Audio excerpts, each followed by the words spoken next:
how thick it was? Floating around like, I don't know, like we're somewhere than Missouri, other than Missouri.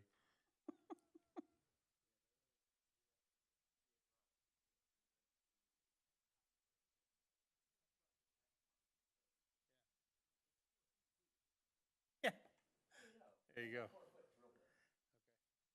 Good. Recording in progress. I call to order this January 24th, 2024 meeting of the Public Safety Committee. Roll call, please. Chairman Plufka, Here. Alderwoman Tice. Sims, I'm sorry. What was I thinking? Alderman Lockmiller, Here. Alderman Erger. Here. Thank you very much. Move on to item number 2, approval or amendment to the agenda. Everybody had a chance to look at the agenda. Are there any changes that any committee member would like to make? Seeing none, the agenda will stand as submitted. We move on to number 3, which are citizen comments. If anybody in the audience or online wishes to address this committee on any issue involving public safety in the city of Brentwood, you'll be given 3 minutes. Please identify yourself and take it from there. Thank you. I'll close citizen comments and move on to the report of the chair and the alderman. As chairman, I do not have a report tonight. Alderwoman Sims? No report. Thank you. Alderman Lockmuller? No report. Thank you. Alderman Erger? No report. Thank you very much. We have Eric sitting in for our city administrator. As our city administrator tonight, would you provide us a city administrator's report, or do you have one?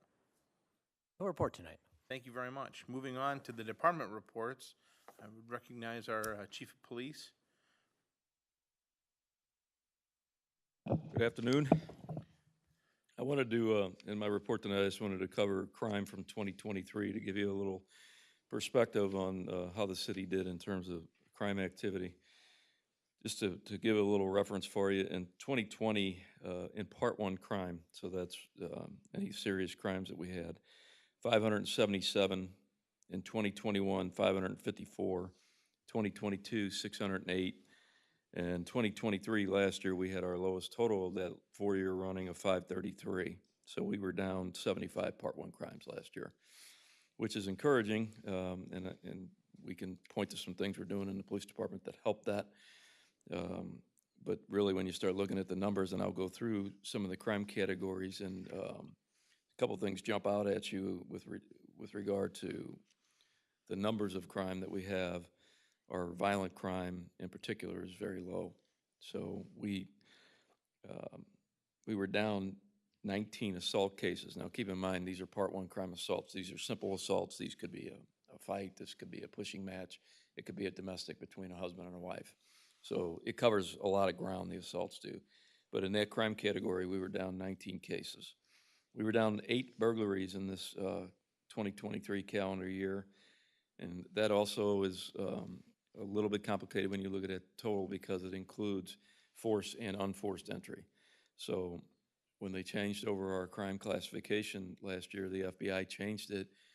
Just to give you an example, if you have somebody that goes into an area at a business and steals a purse out of the back where the people that work there are supposed to be, that's considered a burglary now. So our burglary cases, despite those changes, are still down 8 cases. And really one of the things that grabbed our attention immediately is we had no forced residential burglaries this year in 2023, 0. Just to give you a little idea, when I was a captain in the 1st District in St. Louis Police Department in 2010, we had 76 burglaries in 1 month, the first month I was there. Now, some of those were copper burglaries, but that just gives you a little perspective on 0 burglaries for an entire year for a neighborhood like Brentwood.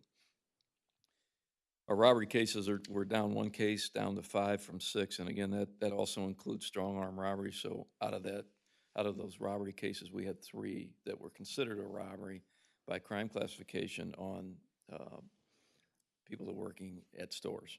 So if they forced themselves on a theft and did something to the loss prevention folks, we caught those as robberies. So we only had 5 robberies in 2023.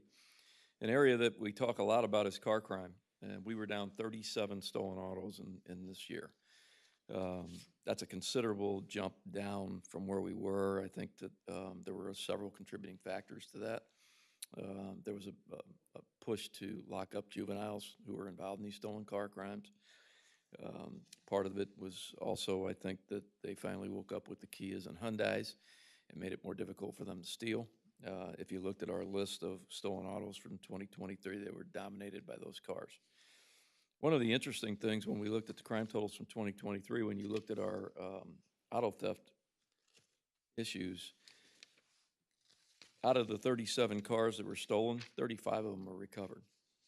That's a considerable amount when you start looking at where they were recovered. East St. Louis, the city of St. Louis, and North St. Louis County, almost predominantly. Those three areas were responsible for many of the recoveries of those stolen cars out of Brentwood.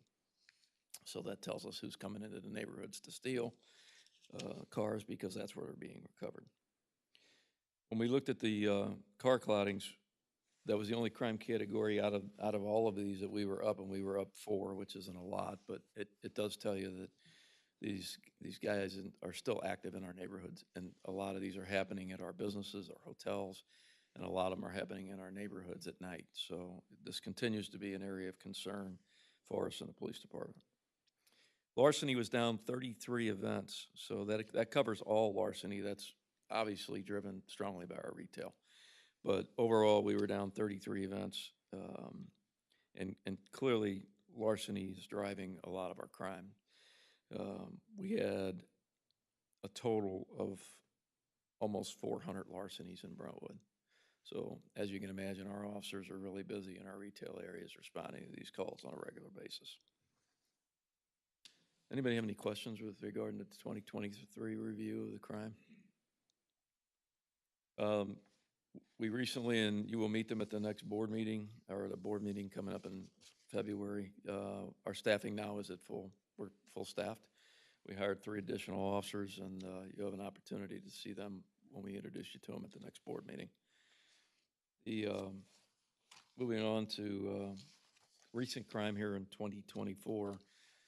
Honestly, there's not much to talk about. It's been pretty slow. A couple of things of interest, I guess. We've had 3 cases in January of people who were masked up and just walked into a store and went behind the counter and stole gas stations, Walgreens, things like that.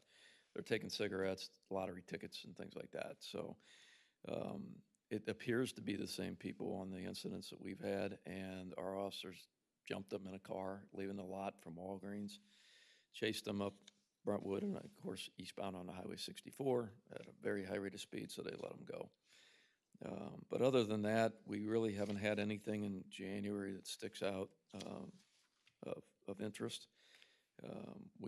We continue to have the Target, Best Buy, and Deerberg's thefts in January that we always get. So if anybody had any questions, that's really all I had. Thank you very much, Chief. Yes, sir. Appreciate it.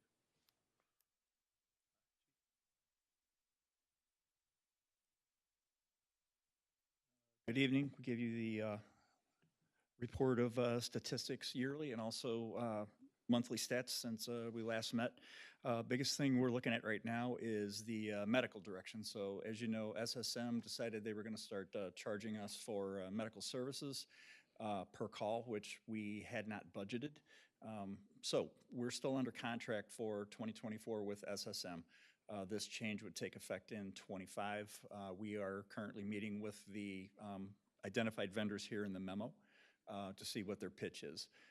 We anticipate making a recommendation the second quarter of this year. But keep in mind, the vendor that we choose for this, it'll be based off of what they're able to provide for us, particularly in the education component, physician-led lectures, as opposed to just pure cost, because we still need to get our training hours and we still need to have procedures done as well. So it's just not going to be the lowest price. It's going to be who can provide us with the high quality education that we've been accustomed to over these years to remain a viable ambulance service. Going on to a records management system, I'm deep into the guts of the ESO transfer from our current emergency reporting software. I have 2 major trainings scheduled for the first week of February. Those should be probably the last ones that we do before we get our batch data transferred into the new system and to make sure that everything works. I've spent the majority of today uploading all the mutual aid equipment, making sure the CAD filters are working. And then the big one now, it is a very robust properties and inspection module, which will kind of tie into the later presentation.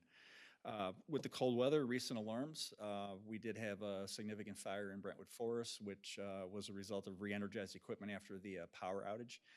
That particular citizen continues to work with us and the insurance company to get that place ready to be reoccupied. And we only ran one call related to cold weather for ice, and it wasn't ours, it was an assist up to a community fire district. It was my understanding it was an emotionally disturbed person attempting to commit suicide, drove their car into a pond, and the car sunk into the ice. So it ended up being a water rescue with ice rescue equipment. So our folks went up with suits and boats and assisted getting the person out. Apparatus maintenance, the pump on our 2014 fire truck shredded itself, catastrophic failure. So we ordered a new one through Pierce. We still are awaiting the delivery of that. Once that arrives, the maintenance folks tell us it'll be less than a day to get it installed because they're essentially taking the center portion out and replacing it. So it's one shaft in, one shaft out. So we're getting an entire new pump. 3-year warranty or 1,500 pump hours. I talked to our Pierce representative, our sales rep today. They're actually putting pressure on Pierce as well to get us a viable pump for this truck because that's the truck that's going to be replaced with the one that we ordered last year that we are still awaiting, unfortunately. Training update. So the annual training plan was published. Everyone's gone through it. We've put a particular emphasis on professional development, personal professional development as it aligns with everyone's job descriptions and their potential aspirations for advancement, or if they decide they want to be a technician at a certain level. So we have some increased conferences at the national level and state level, and our employees are taking advantage of those. That will allow us to continue delivering the services that the citizens of Brentwood have come to expect. And I'm glad to answer any questions you have about this report. Committee have any questions? Thank you very much. Yep. Eric, we don't, here, can you provide a report regarding public safety, or is there a report from public safety? Or Public Works, I'm sorry, was Yeah. public safety? The public work report that was in there early on was removed, and Dan's going to report on that next month. Okay. All right, very good. Moving on to number 7, the consent agenda. Everyone had a chance to review the meeting minutes from November 29th. Any changes, redactions, additions? Seeing none, the meeting's minutes will stand as submitted. We have no old business. We do have new business regarding a resolution and agreement with Brycer LLC on the fire department, the tracking code compliance. Welcome back. Right. So this request here deals with properties and inspections and the activities that we have experienced with the new fire marshal's position. So in '22, we enacted a fire marshal's position, Fire Marshal Tim Hammer, because of his connections within the city, and he works like the Energizer Bunny. He is very successful in completing the inspections and then liaising with the property owner so that they don't feel like they're getting a code enforcement violation, but hey, this is an opportunity to improve your business for safety. What he has been finding is that there are some businesses in the city that have not had a fire inspection in a few years. They have some issues. The boiler issues within the city over the last couple months are the ones that really come to mind. So, as a component of conference attendance and doing some research and development, Chief Cottrell was linked up with the Brycer LLC. They run this platform called the Compliance Engine. Essentially what this is a third-party vendor that would upload all of the documents that we would require, code enforcements, violations, ordinances, any of the fire codes, the building codes as well. They would act as our agent and contact each business in the city on an annual basis to check and say, hey, are you compliant with the building codes? When was the last time you had your inspection? We would still perform these inspections. This just helps us in the report out phase. We would provide Brycer with a list, an address, and a contact number, which we have on our database of all the businesses in the city. They then would develop a contact script that we would approve, load the documents that we provide, and then they would assist us in maintaining compliance for inspections. No cost out of pocket for the city of Brentwood for this. Brycer essentially charges the vendors, the contractors, the people that are updating the buildings or want to build a new building. All of those pre-construction documents, they take care of monitoring those. So they pay to load those into the compliance engine. They take a percentage of that. We get all of the documentation we need. We get the tracking potential. Everybody's happy. Go ahead. Are you saying that they take a percentage of the fee we charge to submit? They charge the vendor to Documents? upload the document into the system. So if a vendor didn't want to go that avenue, They would be in violation of a Brentwood Building Code or a Brentwood Fire Department ordinance. You have to have construction documents. If you want to remodel your business, you have to go to the planning department and get a building permit. right, no, I understand that, but Mhm. rather than, find a type that doesn't like, quote, the computer, do they then just walk it through I mean, I think this sounds like a great idea, and I was trying to understand how it is. Yes, so We you get it still, for free, yes, if you live next you know, door, you can yeah. still walk your documents through. but, okay. We, planning department would probably end up loading them in, but the majority of, there's 20 entities in the state of Missouri that use this compliant engine right now. City of Kirkwood is the closest one to us that uses it, and they love it. So they basically would be charged a convenience fee. And then if we encounter a type that doesn't want to do that, then they would just have to do the extra legwork of walking through, and that's available, I guess, for that. I'm not that type. I'm just saying I they know the type you're exist. speaking of. I do. Again, That sounds great. it allows us, when this is all said and done, it allows us to annually confirm that every business in the city is up to code and is meeting what is they're supposed to be meeting that anyway. In conjunction with that, I'll go back to the boiler issue, which is what we've had. So Tim has found buildings that have faulty boilers. We're not allowed to inspect those. So he's working with the state fire marshal and the planning department so that we can get some type of training so that would help us with the recognition and identification of, hey, this boiler's bad. Like, it's leaking, it makes it explode. Eric, is this a resolution that needs to go before the Board of Aldermen for approval? Yeah, it probably should, so. So what you're asking this committee to do is to vote it up or down to the Make a full board for recommendation to the full consideration? board. And Mr. O'Keefe has already reviewed it, and they've gone back and forth, I think, 3 times with changes in language. So he, On the resolution itself? yeah, what you're looking at here is the final approved, signed by Brycer, and then Mr. O'Keefe has said, yes, this is what it needs to say. Thank you. Can I get a motion from somebody on the committee to approve this resolution and send it to the full board for consideration? So moved. Second. Seconded. Is there any further discussion? Hearing none, roll call, please.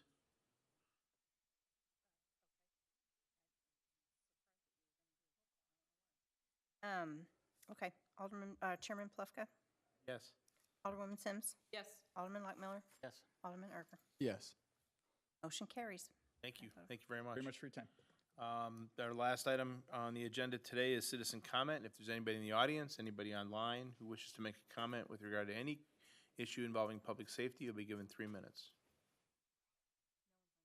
I will close citizen comments, and seeing no further items on the agenda, I adjourn this meeting. Thank you.